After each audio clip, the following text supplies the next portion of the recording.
అందరికీ నమస్కారం అండి. తెలుగు స్టోరీ బుక్ ఛానల్కి స్వాగతం.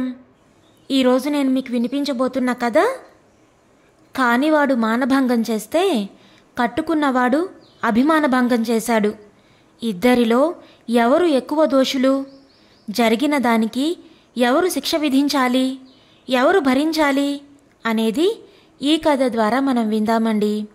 కథ పేరు అభిమానభంగం. రచించిన వారు డి కామేశ్వరి గారు. మరి కథలోకి వెళ్ళిపోదామా? తలుపు తీయగానే తానెప్పుడో స్మృతిపథం నుంచి చెరిపేసుకున్న శేఖర్ను ఇలా 12 ఏళ్ల తర్వాత చూస్తానని, అది భర్త స్నేహితుడిగా, ఇంటికి భోజనానికి వచ్చిన అతిథిగా చూడాల్సి వస్తుందని ఎదురు చూడని జయంతికి ఒక్కసారిగా షాక్ తగిలినట్లు అనిపించింది. కానీ అది ఒక్క అరక్షణం మాత్రమే. అతని ముఖంలో కనిపించిన బెదురు, భయం, తత్తరపాటు అతను షాక్ అయ్యాడని చెప్పాయి. తనిక్కడ స్నేహితుని భార్యగా చూసిన అతని స్థితి అర్థమైంది జయంతికి. అతని ముఖం మాడిపోయింది. గాబరా పడిపోయాడు. ఇద్దరిని ఒకరినొకరికి పరిచయం చేయాలనుకున్న జయంతి పతిదేవుడు కృష్ణమూర్తి ఇద్దరిని వింతగా చూశాడు. మరుక్షణం అతని ముఖం మాడింది. తామిద్దరి ముఖాలు మాడాయంటే అర్థం ఉంది. ఈయన గారి ముఖం ఎందుకు మాడింది చెప్పమా? ఆప్తమిత్రుడు తాను చేసిన ఘనకార్యం మిత్రునికి చెప్పుకున్నాడేమో. తాను అతని భార్యనని తెలియక ఆఫీసు నుంచి ఇంటికి కారులో వస్తూ స్నేహితునికి చాలా గొప్పగా చేసిన వెధోపని చెప్పాడేమో. చెప్పుకొని ఇద్దరూ ఓ ఆడకూతుర్ని ఏడిపించి శాస్తి చేశామని గర్వంగా నవ్వుకొనుంటారు. తీరా ఇంటికొచ్చాక ఆ ఆడకూతురు ఎవరో కాదు అన్నది ఇద్దరికీ అర్థమయ్యి షాక్ అయినట్లున్నారు. మధ్యాహ్నం 11 గంటల వేళ ప్రాణస్నేహితుడి చంద్రం ఊరికొచ్చి కలిశాడు. లంచ్కి తీసుకొస్తున్నాను, వంట బాగా చేయి, వాడు భోజన ప్రియుడు అంటూ మిత్రుని ఇష్టాయిష్టాలు ఏకరువు పెడితే జయంతికి చిర్రెత్తింది. వంట పూర్తి చేశాక మళ్ళీ వండడం. ఆఫీసులో ఎవరో కొలీగ్ యాక్సిడెంట్లో పోతే ఇచ్చిన సెలవు ఇలా వండి పెట్టడానికా అన్నట్లు చిరాకొచ్చింది. కానీ భర్తగారి స్నేహితుడాయే, కాదండం ఎలా? ఆ చంద్రంగాడే ఈ చంద్రశేఖరుడని ఊహించలేకపోవడం తన తప్ప? అందరికన్నా ముందు తేరుకున్న జయంతి దారి తొలగి అతిథిని ఆహ్వానిస్తున్నట్లు రాణి నవ్వు నవ్వింది. కానీ అతిథి దేవుడు బెదురుగొడ్డులా లోపలికి వచ్చే సాహసం చేయలేనట్లు చెమటలు కార్చుకుంటూ, సారీరా, ముఖ్యమైన అపాయింట్మెంట్ ఉంది, మర్చిపోయాను, sorry for the trouble, some other time అంటూ మొహం చూపలేనట్లు తల దించేసుకుని పరిగెత్తినట్లే వెళ్ళి ట్యాక్సీ ఎక్కేశాడు. పతిదేవుడు ఏమీ అనే లోపలే, అనే అవకాశం ఇవ్వకముందే ట్యాక్సీ కదిలిపోయింది. పిరికి పంద. అలా పారిపోవడం ద్వారా అతను చేసిన వెధోపని మిత్రునికి మరింతగా తెలుస్తుంది అన్న ఇంగిత జ్ఞానం కూడా లేనట్లుంది. వెళ్ళిన ట్యాక్సీ నుంచి దృష్టి మరల్చి భార్య వైపు చూశాడు కృష్ణమూర్తి. జయంతి నిర్లక్ష్యంగా ఓ నవ్వు నవ్వి, ఏమైంది మీ స్నేహితునికి? ఎందుకలా పరిగెత్తాడు? కించితు హేళన మేళవించంది జయంతి. పతిదేవుడు అనుమానంగా భార్య వంక చూశాడు. వీణ్ణీకు తెలుసా? అదోలా చూస్తూ అడిగాడు. ఆ, తెలుసు. వెనుదిరిగి లోపలికి నడుస్తూ నిర్లక్ష్యంగా అంది జయంతి. ఎలా తెలుసు? మరో అనుమానపు చూపు. కాలేజీలో నా సీనియర్.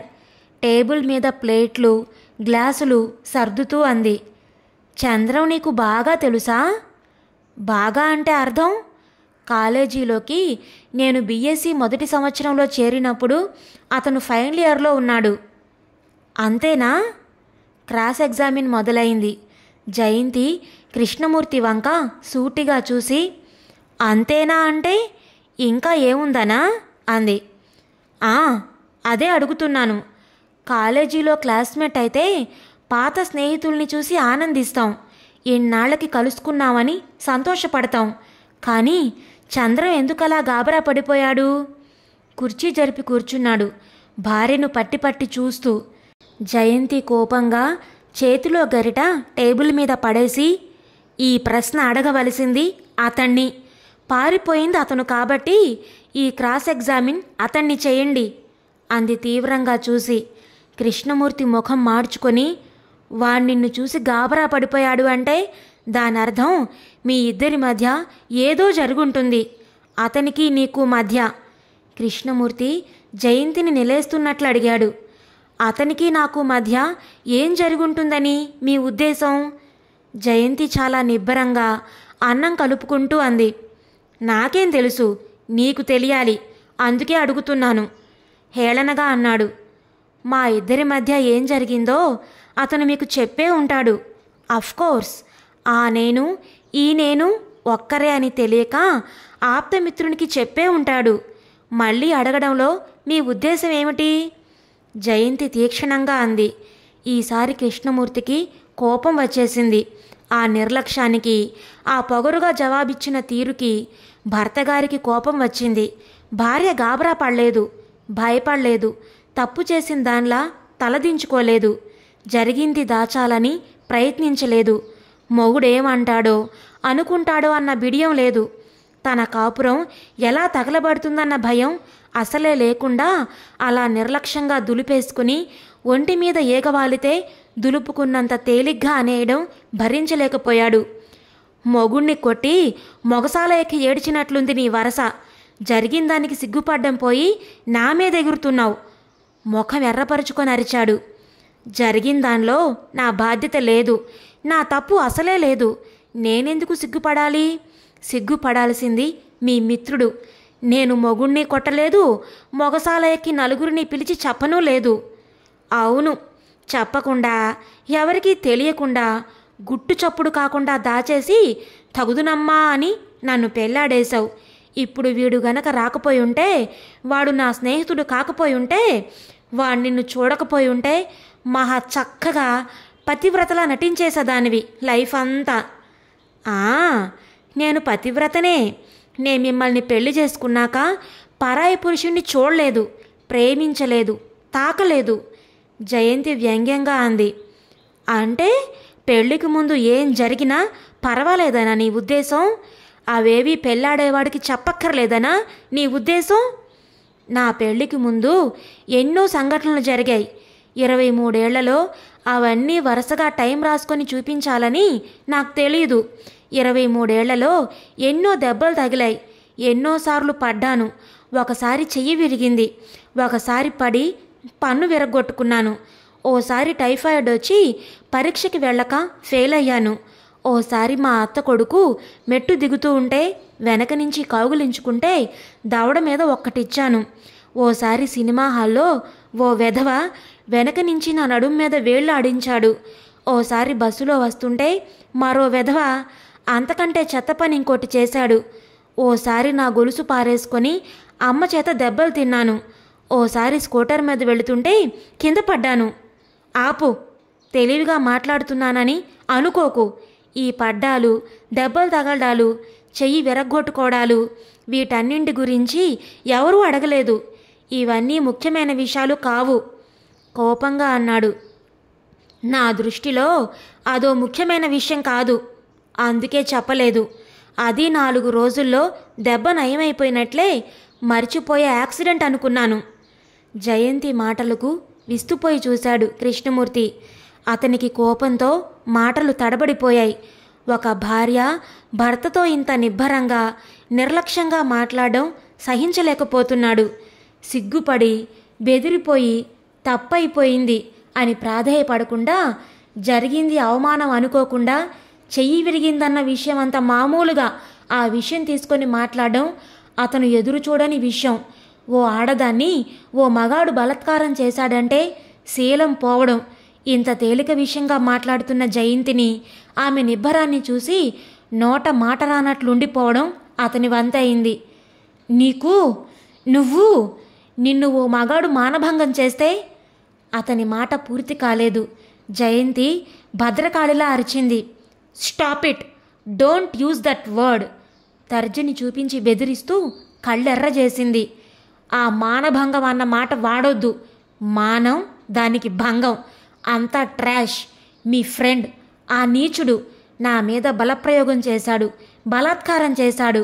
ఆ వెధవ, ఒళ్ళు బలిసిన ఆ వెధవ ముందు శారీరకంగా బలహీనురాలనయ్యి వాడి ముందు ఓడిపోయాను. దీనికి మానభంగం అన్న పేరు వాడకండి. అది నా దృష్టిలో ఓ యాక్సిడెంటే. నా ఇష్టం లేకుండా, నా ప్రమేయం లేకుండా శారీరక బలంతో లొంగదీసుకోవడం ఇది ఒక యాక్సిడెంటే. అంతే తప్ప నేనేదో శీలం, పవిత్రత పోగొట్టుకున్నానని భావించలేదు.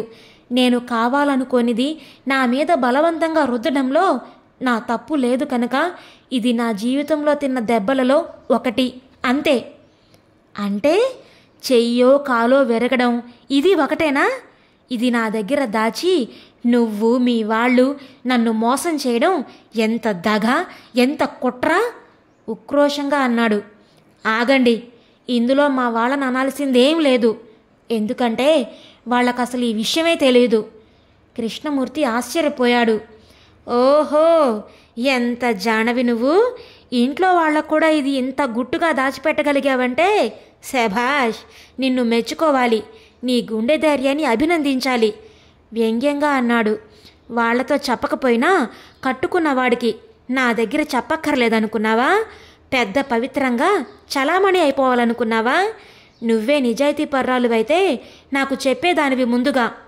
చెప్పానుగా, ఇది నా దృష్టిలో శారీరకంగా తగిలిన దెబ్బ మాత్రమే. అందుకని దీనికి నేను ప్రాముఖ్యం ఇవ్వలేదు.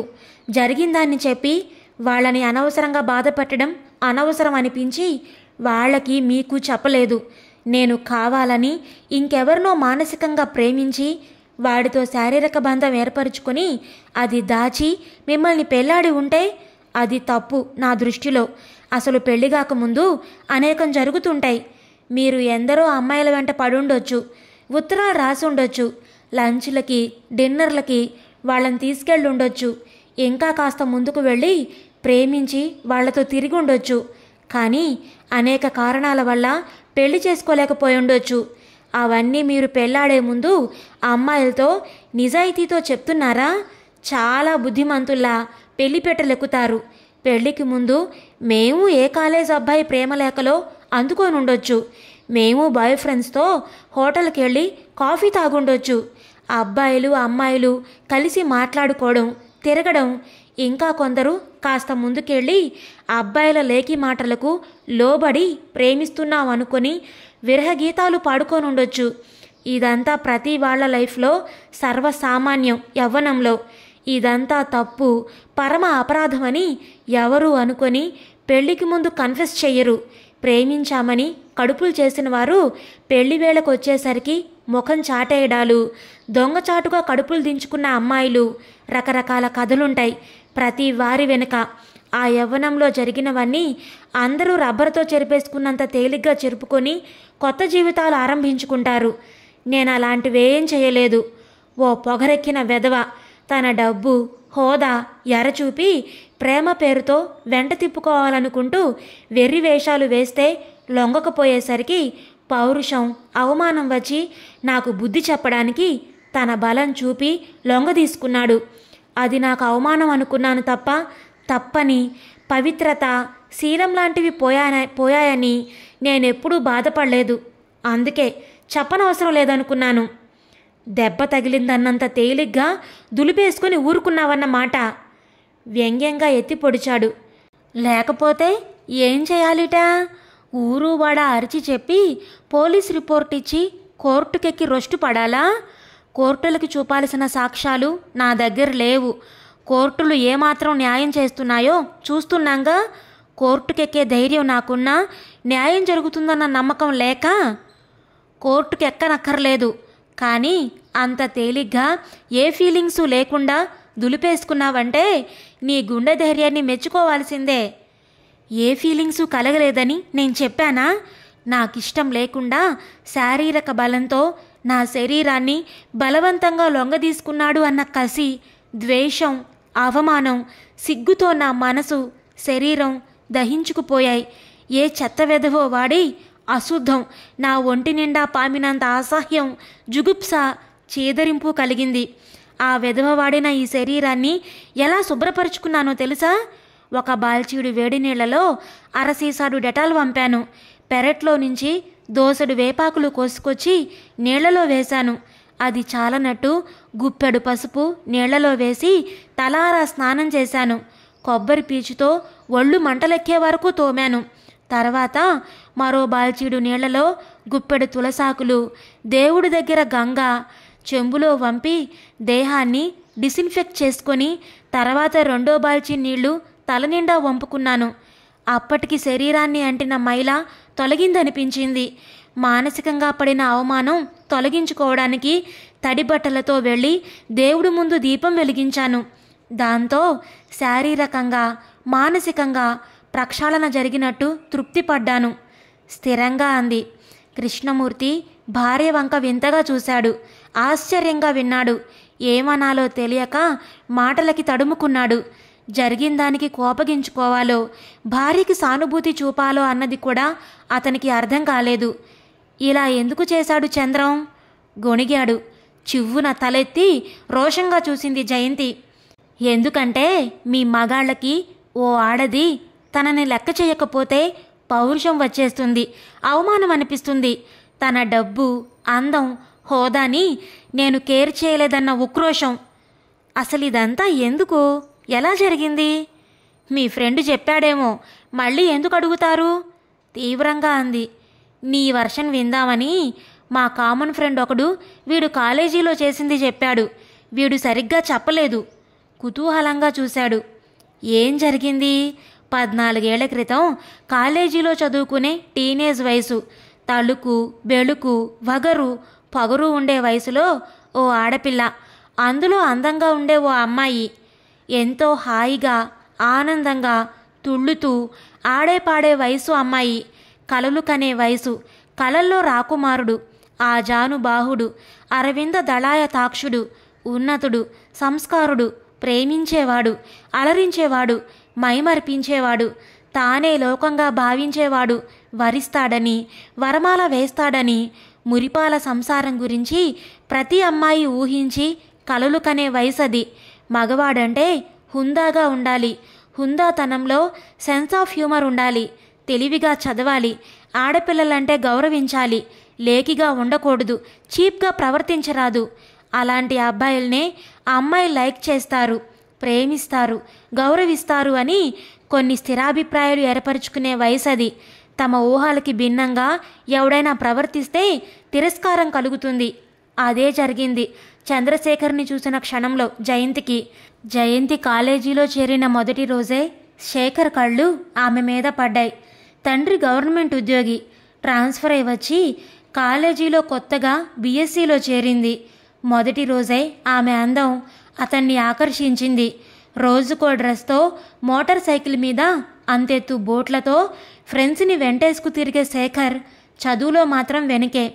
ఏదో డిగ్రీ కావాలని చదవడం తప్ప తండ్రి బిజినెస్లు చూసుకుంటే చాలు, కష్టపడి డిగ్రీల మీద డిగ్రీలు సంపాదించే పెద్ద చదువులు అక్కర్లేదన్న ధీమా.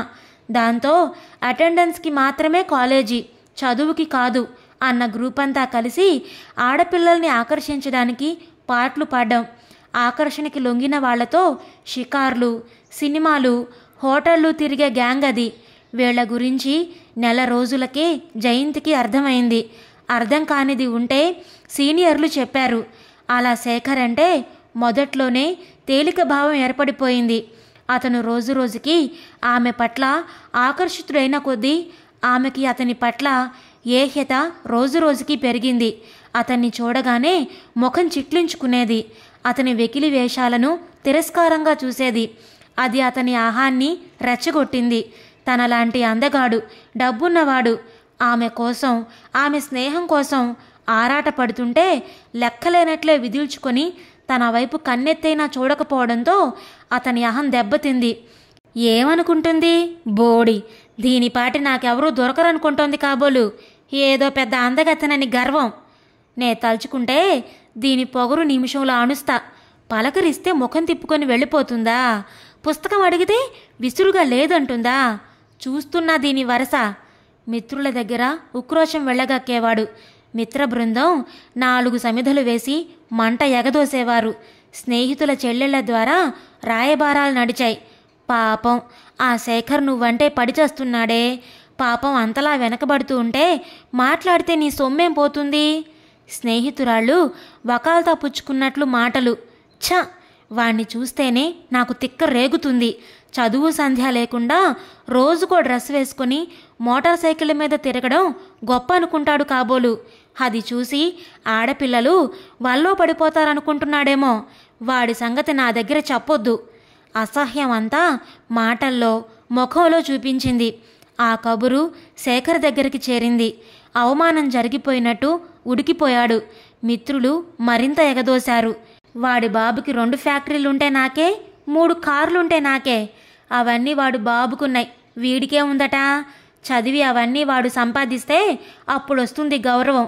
తండ్రి డబ్బుతో షోకులు చేసుకొని తిరగడం కాదు అందిరా. చూస్తున్నా వాడి వ్యవహారం.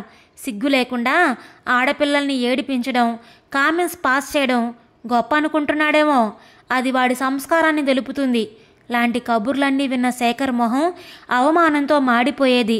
జయంతి తిరస్కారం అతనిలో కక్ష రేపింది. తనని గడ్డిపోచలా తీసిపారేయడం సహించలేకపోయాడు. తాను గడ్డిపోచ కాదన్నది ఆమెకి అర్థమవ్వాలన్న పంతం పెరిగింది. ఆమె అహం అణచాలన్న ప్రతీకార వాంఛ రోజురోజుకి పెరిగింది. అదను కోసం వేచాడు. ఆమె ఇంటిల్లిపాది మిత్రులతో యాదగిరిగుట్ట వెళ్లారు. జయంతి పరీక్షలని ఒంటరిగా ఉండిపోయింది చదువుకుంటూ. మిత్రులు కబురందించారు. 4 గంటల వేళ ఎవరూ చూడకుండా తలుపు తట్టాడు. ఎవరో అని తలుపు తీసిన జయంతికి మాట్లాడే అవకాశం కానీ, అరిచే అవకాశం కానీ, ప్రతిఘటించే అవకాశం కానీ ఇవ్వకుండా వెంట తెచ్చుకున్న రుమాలు నోట్లో కుక్కి తెచ్చిన తాడుతో చేతులు కట్టి ఆమె మీద కక్ష తీర్చుకున్నాడు. ఆమె కళ్ళల్లో నిస్సహాయతత్వం అతని అహాన్ని అణిచింది. ఆమె కంట తిరిగిన నీరు ప్రతీకార జ్వాలని చల్లార్చింది. మగాడి ఆహంతో ఎప్పుడూ ఆడుకోకు. వెళ్లే ముందు వార్నింగ్ ఇచ్చాడు. నా మీద కంప్లైంట్ ఇస్తే పోయేది నీ పరువే. నే చేశాననడానికి నీకే సాక్ష్యమూ లేదు. కోర్టుకి సాక్ష్యం కావాలి. పోలీసుల్ని కొనగలిగే డబ్బు మాకుంది కనుక కంప్లైంట్ చేసి ఫూలు అవ్వకు లాంటి ఉచిత సలహాలు పారేసి రుమాలు తాడు తీసుకొని బయటికి వెళ్ళిపోయాడు. అప్పటి జయంతి స్థితి వర్ణించడానికి మాటలు లేవు. 1 గంట దిమ్మెరిపోయి ఆలోచనారహితంగా కూర్చుండిపోయింది. మరో గంట ఆవేశంలో రకరకాలుగా ఏం చేయాలి అన్నది ఆలోచించింది. అన్ని కోణాల నుంచి. కోర్టుకి కళ్ళు లేవు, చెవులు తప్ప. పోలీసులకి చెప్పడం అంటే తన వారి పరువు పేపర్లో వేయించుకున్నట్లే. వాడు పొగరుగా చెప్పినా నిజమే చెప్పాడు. తానేం చెయ్యలేదని వాడికి తెలుసు. నిజం చెప్పి తల్లిదండ్రుల్ని బాధపెట్టి నలుగురిలో నవ్వులు పాలవడం తప్ప ఒరిగేదేం లేదు. ఇదే ఏ బయటెక్కడో అయితే అందరికీ తెలిసేది. కొందరైనా తన మాట నమ్మేవారు, కొన్నైనా సాక్ష్యాలు చూపించగలిగేది. కానీ తన ఇంట్లో ఎంత తెలివిగా ప్లాన్ అమలు చేశాడు. తనే పిలిచింది అని చెప్పినా చెప్పగలడు. ఇప్పుడు ఇది బయటకి చెప్పి తాను ఫూల్ అవడం తప్ప వాడన్నట్లు ఏమీ జరగదు. ఆవేశాన్ని వివేకం అణిచింది. అందరూ ఇంటికి వచ్చేసరికి ఇల్లు, మనసు, శరీరం యథాప్రకారంగా మార్చింది. ఇప్పుడేమిటే తలస్నానం చేశావు? ఇంటికొచ్చిన తల్లి ఆశ్చర్యంగా అడిగింది. చదివి చదివి బుర్ర వేడెక్కింది. చెమట పట్టి చీదరగా ఉందని స్నానం చేశా. ఎప్పుడూ లేంది దేవుడికి దీపం పెట్టావు. ఈ భక్తి ఎప్పటినుంచి? తేలిగ్గా నవ్వంది. ఆ రోజుతో ఆ సంఘటన మర్చిపోవాలని ప్రయత్నించింది. కానీ శేఖర్ మర్చిపోనివ్వలేదు. గిల్టీ కాన్షియస్ మనసుని తినేస్తుంది కాబోలు. ఏదో ఆవేశంలో చేసినా మర్నాడు జయంతిని చూడ్డానికి ముఖం చల్లలేదు. ఏం గొడవ చేస్తుందోనని భయపడ్డ అతను జయంతి ఏం జరగనట్టే ఉండిపోవడంతో ఆశ్చర్యపడ్డాడు. పైకి ఎంత నిర్లక్ష్యం నటించినా జయంతి ముఖంలో పూర్వపు చలాకీతనం, ఆ కళ్ళలో ఆత్మవిశ్వాసం కోల్పోయినట్లు ఉండడం చూసి అతనిలో ఆత్మవిమర్శ, తప్పు చేశాను అన్న భావం మొదలైంది. ఆగలేక జయంతిని క్షమించమని కోరుతూ, మనం పెళ్లి చేసుకుందాం, నిన్ను మనసారా ప్రేమిస్తున్నాను అంటూ రాశాడు పశ్చాత్తాపం కనబరుస్తూ. నిన్ను పెళ్లాడే కంటే వీధిన పోయే ముష్టివాణ్ణి పెళ్లాడతాను. నా జోలికి రాకు. మరో ఉత్తరం రాయకు. రాస్తే నా శవం చూస్తావు. చచ్చే ముందు నువ్వు చేసిన పని అందరికీ తెలిసేటట్టు చేసి మరీ చస్తాను. ఇది నిజం అంటూ రాసింది. దాంతో శేఖర్ బెదిరాడు. జయంతి జోలికి వెళ్ళడం మానేశాడు. మొళ్ళ మీద ఉన్నట్టు 3 నెలలు గడిపి పరీక్ష రాశాను అనిపించుకొని ఆ కాలేజీ నుంచి బయటపడ్డాడు. ఆ మనిషి ఇన్నేళ్ల తర్వాత ఇలా కనిపిస్తాడని ఊహించని జయంతి ఎంత నిబ్బరంగా ఉందామనుకున్నా ఈ విషయాన్ని తనంత తేలిగ్గా తనని కట్టుకున్నవాడు తీసుకోడు అన్నది ఆమెకి అర్థం అవసాగింది. 12 ఏళ్ల వైవాహిక జీవితం, 2 పిల్లల తల్లైన తన భార్య గతం అనవసరం అనుకునే సహృదయత ఓ మగాడికి, ఓ మొగుడికి ఉంటుందని ఆశించడం అత్యాశేమో అనిపించసాగింది జయంతికి. ఏమిటి అలా చూస్తున్నారు? నేనెందుకు ఎవరికీ చెప్పలేదో అర్థమైందా? కానీ నాకు అర్థం కాంది ఏమిటంటే, అప్పుడంత పశ్చాత్తాపం ఒలకబోసి తర్వాత నా జోలికి రావడం మానేసిన ఆ శేఖర్ పనిగట్టుకొని ఇన్నాళ్ల తర్వాత మీరెవరో తెలియకుండా ఎందుకు చెప్పాడు? మీరెవరో తెలిసి చెబితే నా మీద కసి తీర్చుకోవడానికి, నా కాపురం పాడు చేయడానికి చెప్పాడని అనుకోవచ్చు. పాత సంగతి ఎందుకు తవ్వాడు? సాలోచనగా చూస్తూ అంది. వాణ్ణి నాతో చెప్పలేదు, నేనే వాణ్ణి అడిగా. కృష్ణమూర్తి అన్నాడు. మీరడిగారా? మీకెలా తెలిసి ఈ విషయం? ఈసారి ఆశ్చర్యపోవడం జయంతి వంతైంది. మా ఇద్దరికి కామన్ ఫ్రెండ్ శ్రీధర్ అని ఉన్నాళ్లే. నేను శేఖర్ కంటే ఓ ఏడాది సీనియర్ని. నేను కాలేజీ నుంచి వెళ్ళిపోయాక జరిగిన సంఘటన ఆ మధ్య శ్రీధర్ కనిపించి చెప్పాడు. శేఖర్ నా జూనియర్ అయిన రూమ్మేట్. మా ఇద్దరి స్నేహం తెలిసిన శ్రీధర్ శేఖర్ చేసిన పని చెప్పాడు. అది గుర్తు వచ్చి అడిగా. పాపం వాడు నాకు తెలిసిందని చాలా సిగ్గుపడుతూ చేసిన తప్పు చెప్పాడు. ఏమిటోరా, ఆ అమ్మాయి నన్ను నిర్లక్ష్యం చేసి రెచ్చగొట్టిందన్న అహంతో ఉడుకు రక్తం వేడిలో ముందు వెనకలు ఆలోచించుకోకుండా ఆవేశంతో అమ్మాయి జీవితంతో ఆడుకున్నాను. ఆ వయసులో పొగరు వగరు ప్రతీకారం తీర్చుకునే వరకు దుగ్ధ చల్లారలేదు. ఇప్పుడు ఆలోచిస్తే ఎంత సిగ్గుగా ఉంటుందో. తప్పు చేసిన పశ్చాత్తాపం నన్ను నిలవనీయలేదు. చేసిన తప్పుకి పరిహారంగా ఆ అమ్మాయిని పెళ్లాడదాం అనుకున్నాను. కానీ ఆమె అభిమానవతి. చీకొట్టి తన జోలికొస్తే ఆత్మహత్య చేసుకుంటానని బెదిరించింది. దాంతో ఆ ప్రయత్నం మానుకున్నాను. ఈ శ్రీధర్ గాడు ఇన్నాళ్ల తర్వాత పనిగట్టుకొని నీకు చెప్పడం ఏమిటి అంటూ బాధపడ్డాడు, సిగ్గుపడ్డాడు. ఇదివరకటి శేఖర్ కాదులే వాడిప్పుడు. మిత్రుడి గురించి సానుభూతి చూపాడు. ఓహో, స్నేహితుడు వెదో పని చేసినా మీకేం కోపం రాలేదు, కానీ నా తప్పు లేకపోయినా నన్ను నిలేస్తున్నారు. అంతేలేండి. పరాయి మగాడి ఇంట ఉన్నందుకే అగ్ని పరీక్ష పెట్టిన శ్రీరామచంద్రుడి వారసులుగా మీరు. మగాడి తప్పు లెక్కలోకి రాదు, కానీ ఆడదాని తప్పు భూతద్దంలో చూడడానికి ప్రయత్నిస్తారు. వ్యంగ్యంగా అంది. కృష్ణమూర్తి తలదించుకొని అన్నం కెలుకుతూ కూర్చున్నాడు. ఏమిటి ముఖం అలా పెట్టారు? ఇంకా జరిగిన దానికి నా తప్పు లేదనిపించడం లేదా? నీ తప్పు ఉన్నా లేకపోయినా, కావాలని చేయకపోయినా జరగాల్సిన అనర్థం జరిగింది. పోవాల్సింది పోయింది కదా. ఏమిటి పోయింది చెప్పండి? ఆహా చెప్పండి. శీలం పోయిందా? పవిత్రత పోయిందా? మానం మంట కలిసిందా? ఏం పోయిందో డొంక తిరుగుడు లేకుండా స్పష్టంగా చెప్పండి, తీక్షణంగా అంది.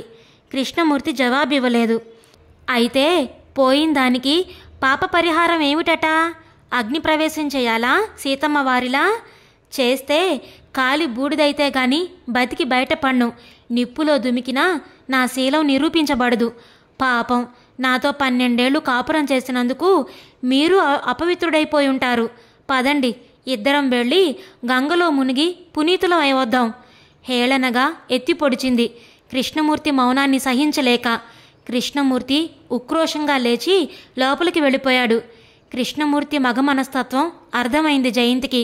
ఓ మగాడు, మొగుడి స్థానంలో ఉన్నవాడు ఈ విషయం తేలిగ్గా తీసుకోడు.